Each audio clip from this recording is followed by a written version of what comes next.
อันนี้เป็นสะพานข้ามแยกที่บางพูนคนเอารถมาจอดริมสะพานเต็มไปหมดเลยไม่มีที่ว่างแล้ว คนเขาเอารถมาจอดกันเต็มไปหมด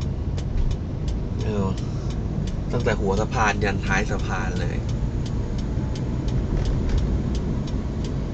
ยังมีเหลือบ้างน่าจะจอดไหมเนี่ย